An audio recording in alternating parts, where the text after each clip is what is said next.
بحیرہ عرب میں سمندری طوفان بائپر جوائے مزید شدت اختیار کر گیا۔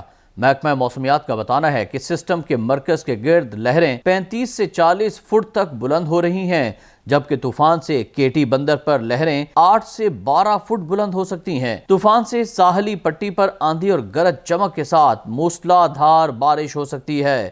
جنوب مشرقی سندھ میں کچھ مقامات پر شدید بارش بھی ہو سکتی ہے، جہاں ٹھٹھہ، سجاول، بدین، تھرپارکر اور عمر کوٹ میں 13 سے 17 جون تک موسلا دھار بارش کا امکان ہے، جبکہ ان علاقوں میں ہواؤں کی رفتار 80 سے 100 کلومیٹر فی گھنٹہ رہ سکتی ہے۔ اس کے علاوہ ٹنڈو محمد خان، ٹنڈو الہیار اور میرپور خاص میں بھی 13 سے 16 جون کے دوران موسلا دھار بارش متوقع ہے۔ جن علاقوں سے طوفان گزرتا ہے وہاں 300 سے 400 ملی میٹر بارش متوقع ہوتی ہے۔ اسی لیے جنوب مشرقی سندھ میں ٹھٹھہ، سجاول، بدین، میرپور خاص اور آس پاس کے علاقوں میں شدید بارشیں متوقع ہیں۔ طوفان سے کراچی، حیدرآباد، نواب شاہ، سانگھڑ اور ٹنڈو محمد خان میں تیز بارش کی توقع ہے۔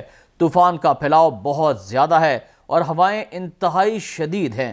بحیرہ عرب میں سمندری طوفان بائپر جوائے مزید شدت اختیار کر گیا ہے، جس کے بعد ممکنہ خطرات کے پیش نظر ٹھٹھہ اور بدین کی ساحلی پٹی سے لوگوں کو محفوظ مقامات پر منتقل کیا جا رہا ہے۔